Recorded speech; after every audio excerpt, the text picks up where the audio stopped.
ముందు కూడా చెప్పాను 25 సీట్లు వాళ్ళవే, వాళ్ళు ఏం చెప్తే చేస్తారు.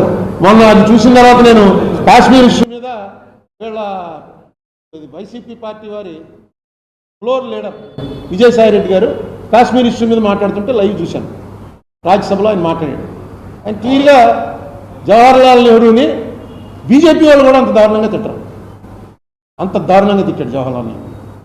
నేను అనుకుంటాను వైఎస్ఆర్ అనే పేరు పెట్టుకుని పార్టీ పెట్టిన తర్వాత వైఎస్ఆర్ అనేవాడికి జవహర్లాల్ నెహ్రూ అంటే దేవుడే.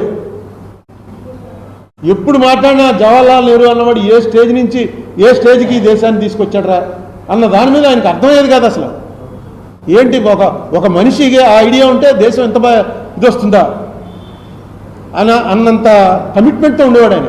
ఇందిరాగాంధీ అంటే మీకు ఎందుకంటే ఇష్టం అంటే ఒకటే మాట అనేవాడు, నెహ్రూ గారు కూతురని. అలాంటి మనిషి పేరు పెట్టుకుని, ఎందుకంటే ఈయన రాజకీయాలకు వచ్చేటప్పుడు నెహ్రూ లేడు. నెహ్రూ చచ్చిపోయిన 15 ఏళ్లకో 16 ఏళ్లకో ఈయన ఎమ్మెల్యే అయ్యాడు. ఆయన 64లో పోతే ఈయన 78లో ఎమ్మెల్యే అయ్యాడు, ఫస్ట్ ఎమ్మెల్యే.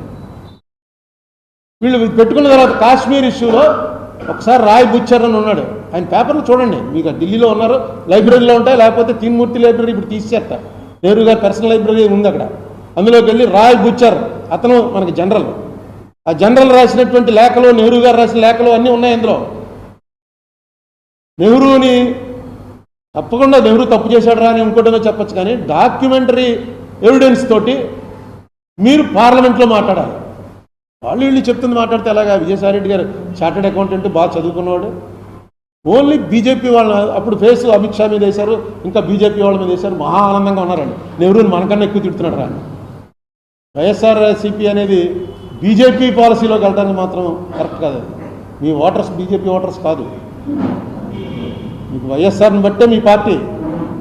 వైఎస్ఆర్ ఏం చేశాడో అవి చేస్తాడనే తప్ప మీ ఐడియా ఇవాళ నా కోసం నేను బీజేపీకి అనుకూలంగా ఉంటే మంచిది అని వెళ్తే మాత్రం దానివల్ల చాలా అనర్థాలు వస్తాయి మీకు, రాష్ట్రానికి కూడా. Please subscribe .news.